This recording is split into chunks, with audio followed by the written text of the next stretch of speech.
And I think you know in the office, based on your experience at Stantec, what the responsibilities of an engineer are and those that are not working in engineering roles, right?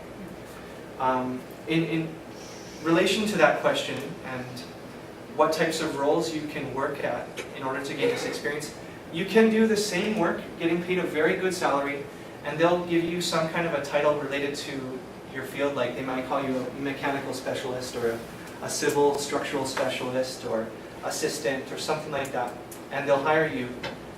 You'll be doing engineering work in many cases. That's how you get that experience. Do you think if you did non-engineering work before, does it count to put it in there, or it's better to put it at all? Technologist work in a related technical field counts as total experience. Up to 1 year as a technologist can count. Yeah. But if you're working in real estate sales or in law or something as not an engineer, that doesn't count.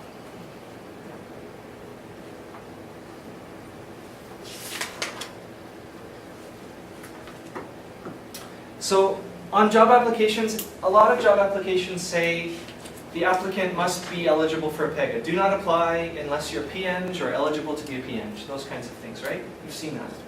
Eligible for registration, though, means a lot of different things to different employers. It's a relative term, eligible. What is eligibility?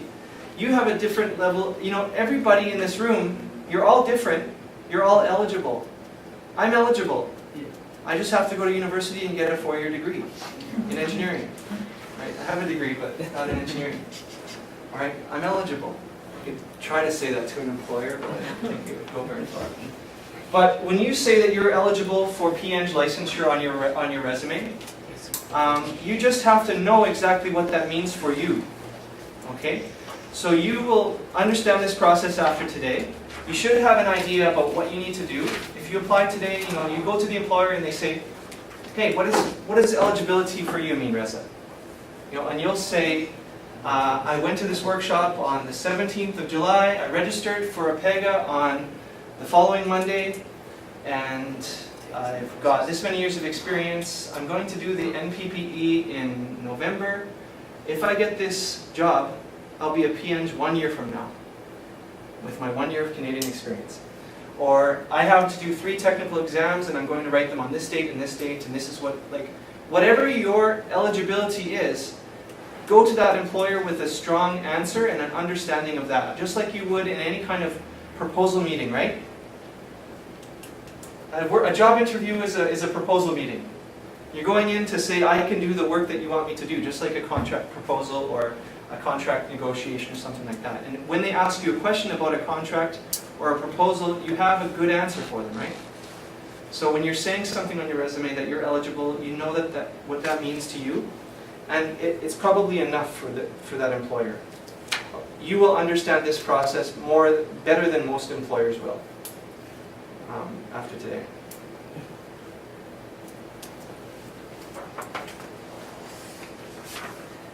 When you take a job and you're hoping to get Canadian experience that will be accepted by APEGGA, it's important that you discuss these things with your supervisor and that you know that the work you're going to be doing is at an adequate engineering level before you take that job.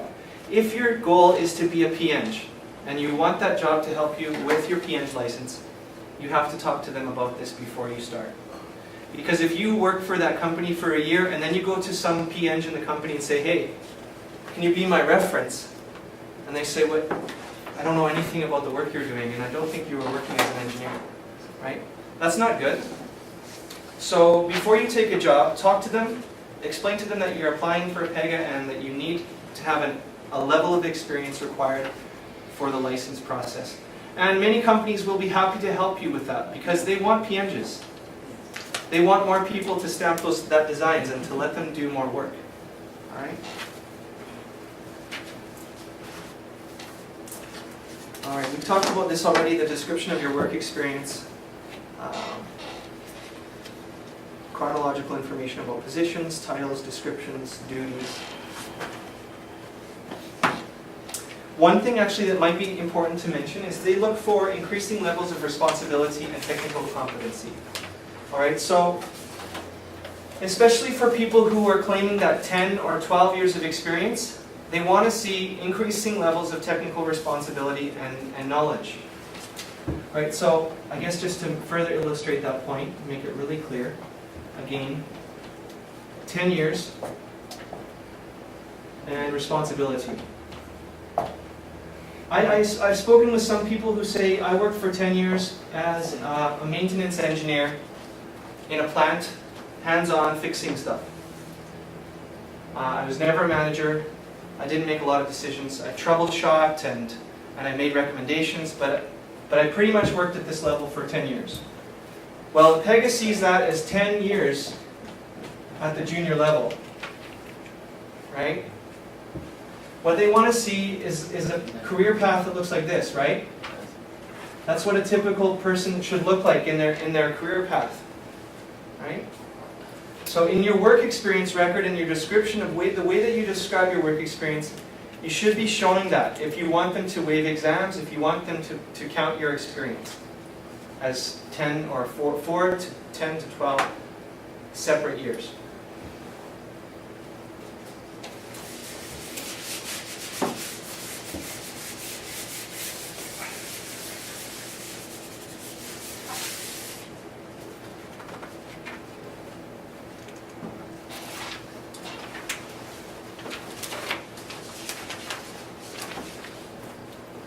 So, I mean, I don't even think this point needs to be made. We know that the work experience record you submit is not a resume, right? It's more detailed, it's quite often longer, and it requires some good description. We talked about this already. APEGGA must receive transcripts directly from your university. Now, this is something that they'll say, we need to receive your transcripts directly from your university. But we'll also accept them this way and this way and this way. Okay, so they ideally want the transcripts to come directly from your university to their office. But I've also seen other cases where they've accepted an undergraduate transcript from the University of Alberta as an intermediary. Because a lot of you are doing master's or PhD or other work at the University of Alberta, right? The University of Alberta needed to see your undergraduate degree first, right? As part of that application process. So APEGGA will accept a copy of your undergraduate degree transcript from the University of Alberta, or a certified copy, or maybe the original that the University of Alberta has. They'll accept that. In some cases, APEGGA accepts the transcript directly from you in a sealed, an official seal from the university, never opened. They may accept that. It really is a bit of a discretionary decision on their part.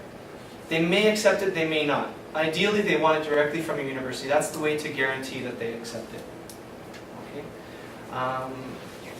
This is a bit of a challenging requirement for some people. Some people's universities don't exist anymore.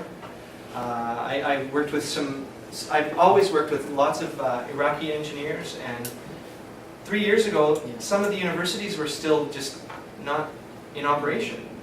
Right? They've been destroyed. The department's in disarray. The registration documents are not easy to find, and they don't have the staff. So in some cases, these engineers had to talk to the Iraqi consulate, and the consulate wrote a letter on their behalf saying, this is true, the story he's telling about his university is true. Please accept that these transcripts he has are real and valid.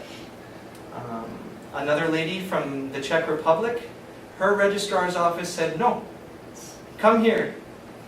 And she said, well, I'm in Canada, you know that? I can't walk. That's too bad. So she talked to the Czech consulate here, and the Czech consulate talked to her university and said, send that transcript now. And they did.